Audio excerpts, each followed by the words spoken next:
Welcome to Sisters in Arms. My name is Kerrie and Auclair. Together we empower minds through education, advocacy, and true stories. Let's get started.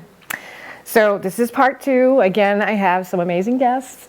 If you didn't watch part 1, definitely watch part 1. That was on the 250th anniversary and the moments of that very day. So today we're here with Jane Maynard. She is the Armed Women of America member. So that's exciting. You've been part of that now for what, 6 years? Haven't you been a member since the beginning, I think? Yeah. That's cool. And Denise, I messed it up. Arcieri. Arcieri, oh my God. And you are a firearm instructor and a co-owner of Pioneer Arms. Manager of Pioneer Arms, Manager, yes. Yep. So welcome back. And so today we're going to be talking about the why. So if anybody's wondering what the why is, so I'll tell you a little bit about my why. So why do I have a firearm? So let me just go back and tell you.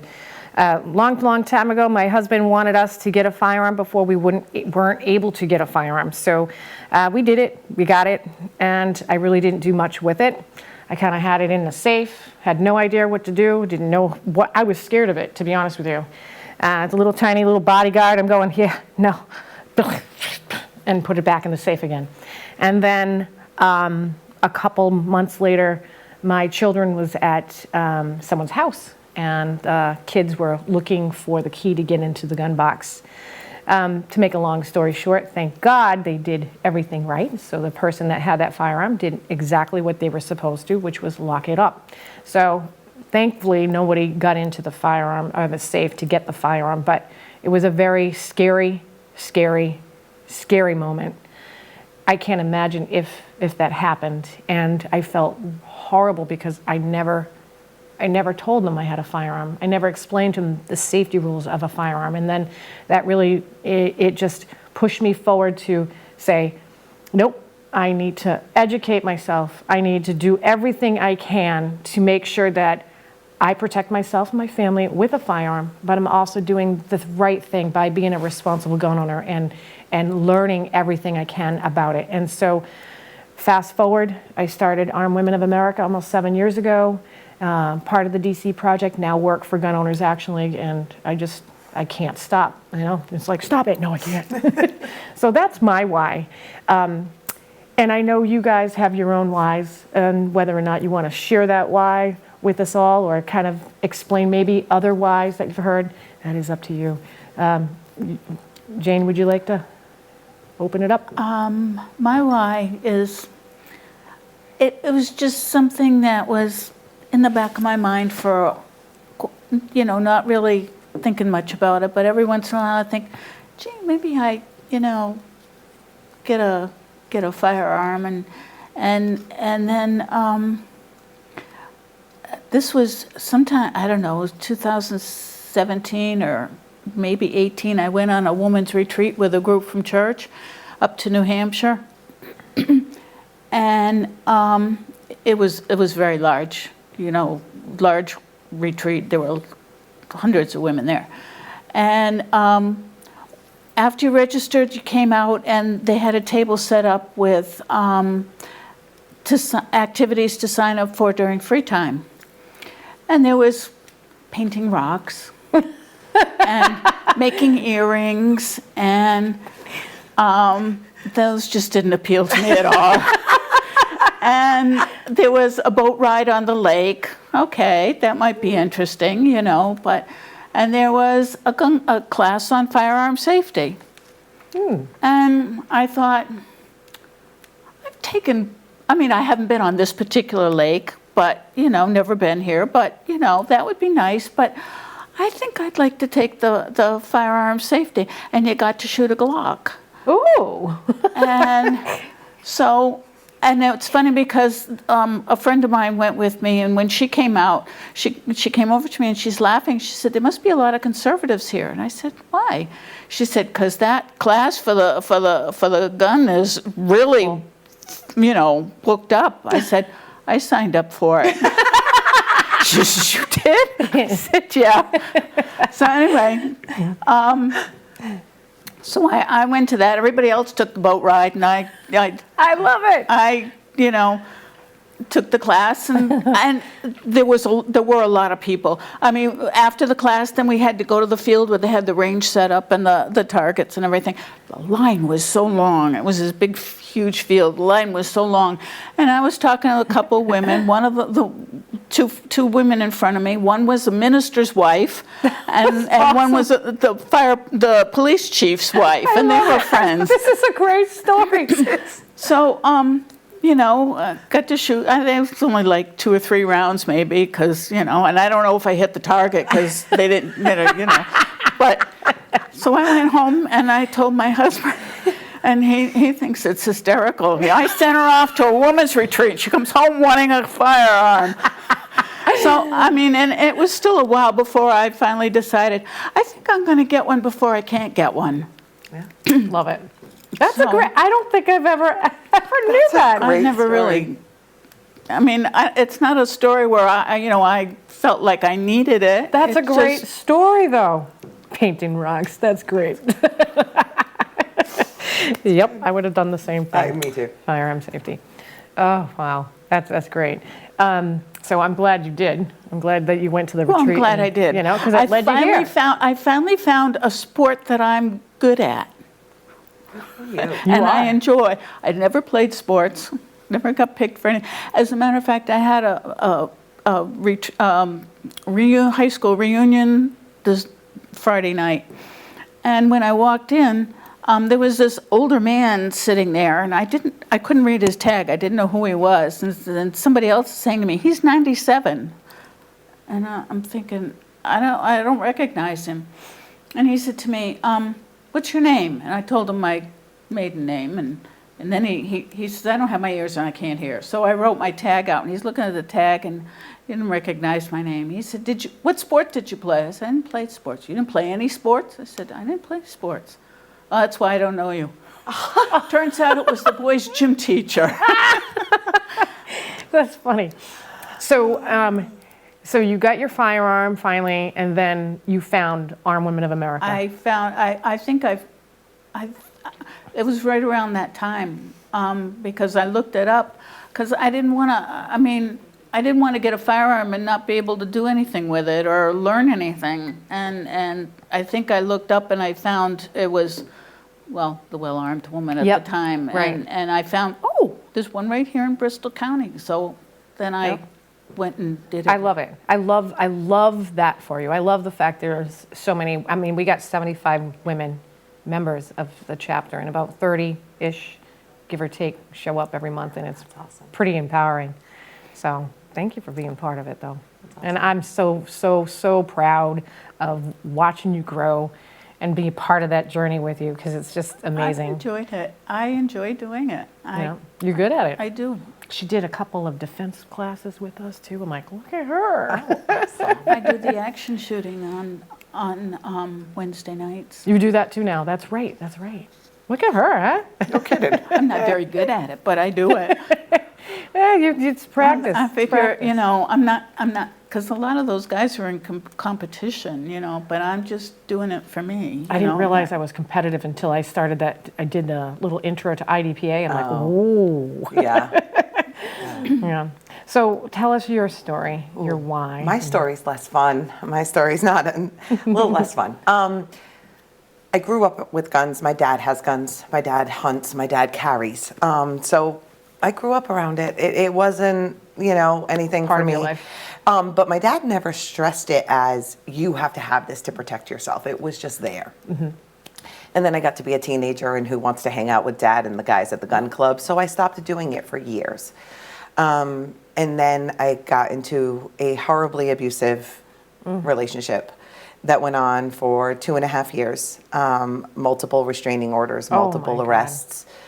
Honestly, I just kept taking him back because it was easier. Taking him back, and you know the saying, the evil that you know. Mm-hmm. Taking him back, the evil that I know, was easier than having him show up unexpectedly. Oh, right.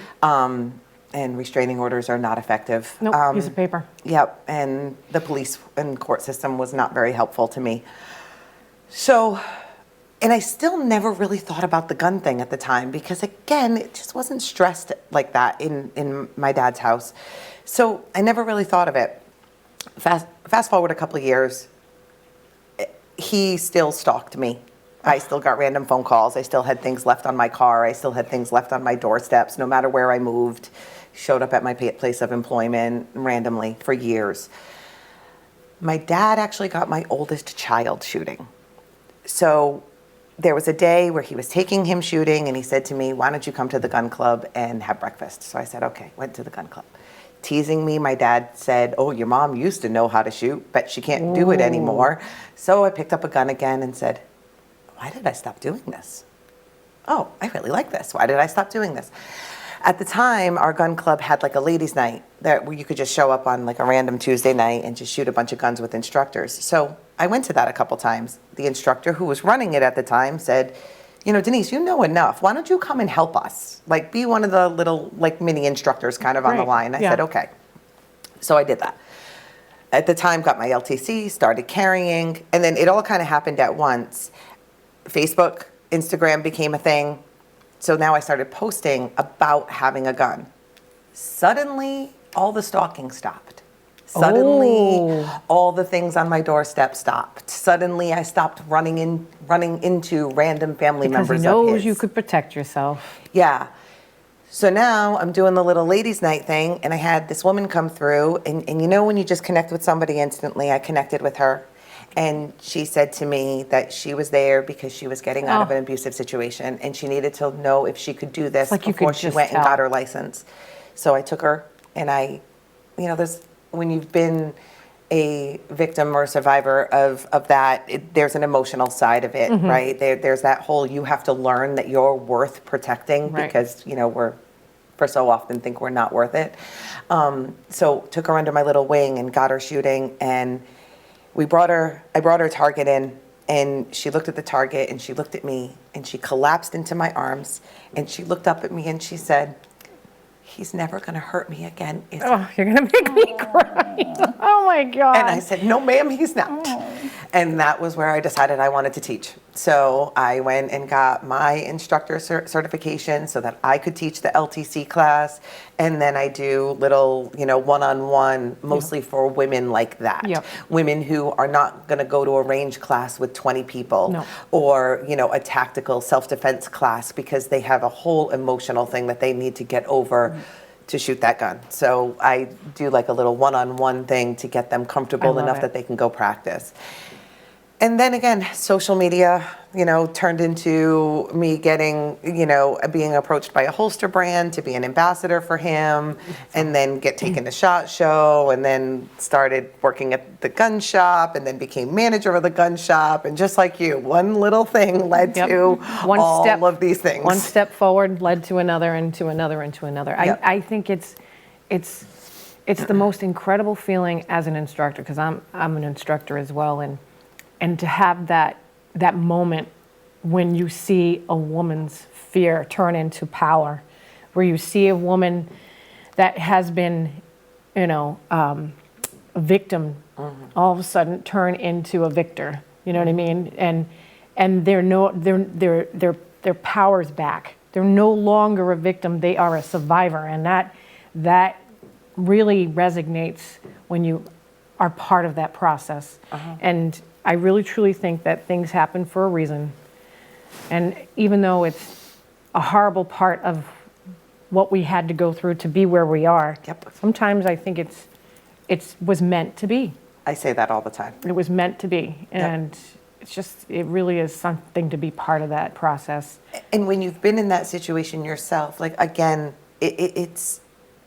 there's a part of it of just helping a woman discover you're worth saving. Right. Because you've been told for so long that you're not. Right, and you're told- you're worth it. And you also have been told for so long that a man's going to take care of you and protect you and do all these things. And it's not like that. Right. I Yep. mean, think about it. 250 years ago, a woman's militia was born. Yeah. Didn't even know about it. Yep. And that is something. Yep. So thank you for being part of that, and thank you for sharing your stories, because now every time I look at you, I'm going to find a painted rock. I'm going to find a painted rock. It's going to have a gun on it or something. I'm going to give it to you as a present and be like, because you said no to that class. Yes. Yes. No to the painting rocks class. I would make jewelry if it was like gun related or something, maybe. There are some pretty cool ones Yeah, out there. there are. So I think it's pretty amazing when we really start thinking about our why and where we came from in this journey, and being part of Armed Women of America and Women for Gun Rights. And I know you do things one at a time, and I'd love to hear more stories of the women that you touch every day. I think it would be inspiring for others to say, well, wow, I need to do something. And again, in the first episode, I said 600,000 gun owners, and I know there's a lot of women out there.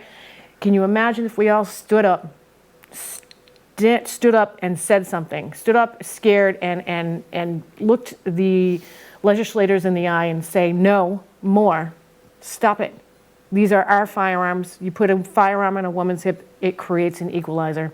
Don't take that power away from us when sometimes we feel powerless, or helpless because no one else is helping us. That restraining order is just a piece of paper. It does not protect you. The system is broken. The justice system is broken. They're letting these people back out in the street. And I know that there was a story in Rhode Island where she had multiple restraining orders. They let him back out in the street. He had an illegal firearm. He found it. He went to the house in front of the kids and killed her. And that was last year. And that breaks my heart. I have a story that will break your heart. I had a woman take my LTC class because she was leaving a situation. And she got stuck in the lovely 6-month wait in certain towns in Massachusetts to get her license. And while she was waiting, he came and he killed her and himself. Oh my God. Yep. And she was waiting on her license. Oh. Yep. See, that infuriates me. Mm-hmm. Oh my God. Yep. Yep, that one broke my heart. Yeah, that one, that's- that I struggled for a few days on that one because she was waiting for it. And why? You know what I mean? It's like, if they, and I say this, there's a bill that Gould did a while ago, and there's nothing that came to it. It's like when these women get a restraining order, and I've never had gone through this process, but there should be a packet that's given to these women, not just, hey, here's some resources so you can go and get help. If you need to go go find someone, if you need extra money, if you need to find a place to live. I'm talking about a packet that says, here's the tools that you can protect yourself with. Here's some instructors that will teach you how, whether it's pepper spray, whether it's a firearm, whether it's just learning about the different tools that are available to you. And why would you make her wait? You knew she had a story. As far as I'm concerned, the people that made her wait should be, well, I'm not going to say it. The waiting drives me nuts. While I do believe that everybody should train. Absolutely. Training is super important. Everyone should train, but it should not be a requirement. Right. Because there is a time issue, there is a financial issue, there is a lot of things that restrict that when you force someone to have to train or take a class and wait. Right. While everyone should.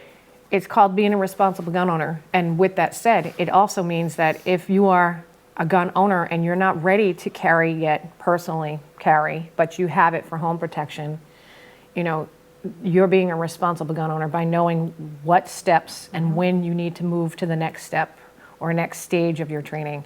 And it is a process. And as an instructor, you know this, but that's a horrible story. That makes me really, really sad. And makes you want to fight even harder when you hear stories like that. Yeah. And they're out there. And I know that, you may be looking at this episode right now and thinking about what your why is, and we can help you. We can help you get to the next step. I have a lot of female firearm instructors all over Massachusetts that I can hook you up with. So, email me, sistersinarms2022@gmail.com. Your story is safe here, and we can help you. So, but yeah, being part of Armed Women of America and Women for Gun Rights, do you find that that piece helps you with your journey? Yeah, well, yes. I mean, because I've met other women, and I mean, I didn't want to be on my own. I wanted to be, you know, with other women and learn with other women. And I've met a group of women from our meetings, our monthly meetings, and we go to the range. Well, we try to go every week. And there's enough of us that, you know, even, you know, there might just be two of us, but, you know, we go and we practice as often as we can. And it's just nice to have other women to be with and to learn with and practice with. Yeah. And I know you've witnessed a few stories that were told during the meetings, and Yeah. and it's pretty. I watched it all unfold one night where somebody was talking about their story and broke down, and it was like women just turned and Yeah. put their arms around her and said, "You're not alone. You got this. We're here for you." You know, it's happened a couple times, and It's incredible. nice to have the group to, it's family. yeah. It's family. We might not be a church family painting rocks, but we're doing other things. I'm just saying. That's it. Your next meeting, she's making you paint rocks. I can see it. That's tonight. She's already got it planned. No rocks tonight. Oh my God, I know what I'm going to get you for Christmas. Oh God. So yeah, and then also being part of Women for Gun Rights, both of you, having that tool or that power to understand the importance of our voice and protecting our civil rights. Because if we don't have our civil rights protected, we won't have groups like Armed Women of America or Ladies' Night, for that matter, or the range and the clubs will be shut down. And now where are we going to practice? And how is that creating safer communities? And, you know, it's just, I will not stop. I know the justice system is broken. I know that needs to be fixed big time, but we just have to keep going forward. What does it mean for you, Denise, to have that power of being at your gun shop and saying, I can help? You can, it's like a magnet. I feel as though you're the type of person that can walk in, start their shift, and look at the room and say, yep, that woman needs help. And then kick that guy out and take her into that, you know, because you've said a couple stories before, and I think that's funny. Oh, yeah, I told you about the time I took a gun out of a man's hands because he came in by himself and he was like, oh, yeah, I wanted to see this. This is the one I want to buy my wife. And I reached out and I took it from him. I put it back in the case and he looked at me and I said, your wife will come in and pick out the one she wants, not you, because it should be the one that she wants. The Right. one that fits her well. Yeah. But yeah, no, it's great. Our shop is a very warm and welcoming environment, not just for women, but for everyone. We try very hard to make people feel very welcome, everyone very welcome. And that is something I feel passionately about. That's awesome. Is that guns are for everyone. Guns are not just for people that look a certain way, think a certain way, you know, worship a certain religion. It doesn't matter. Guns are truly for everyone, and even more so for people who are targeted just for merely being who they are. So our shop is very open. And it's funny because I remember when I first started the shooting chapter, and I don't know who it was now, they came into AWA and come into the range and they put their firearm on the bench, and I'm like, 38 snub nose revolver. And I'm like, pink, you know, pretty pink little small gun, you know. And I'm sitting there going, who sold you this? Oh, it was a guy at a gun shop. He said it was going to be perfect for me. Yep. Okay. And I didn't say nothing because I know it's got a little bit of a snap, but we're going to work through it. I'm not going to say nothing. I'm not going to get her scared. We're going to work through this. She shot it once. She gave it to me, and she's like, wow. I said, well, congratulations, you just shot that gun. It was pretty impressive. You want to continue? I don't know if this is the right gun for me. So how much money she wasted was just, I mean, it's a fun gun to shoot, don't get me wrong. And I don't know if you're the type of instructor either. I don't like when people say, oh, women should shoot a 9 or a 22, or like, you can shoot any caliber you want. Whatever you are comfortable with. Whatever you're comfortable with, whatever, you feel like you can do, whatever you want to do. Yep. You can do whatever you want. You can rack that slide, you can lock that slide back. Trust me, you can. Yeah. It's just working through that step and understanding the process of it. But to give a firearm to someone like that and not even have any clue, she never shot a gun. Mm-hmm. It was like she wanted a gun for protection. Would that do some damage? Yeah, of course, but it might not be the gun for you. Right.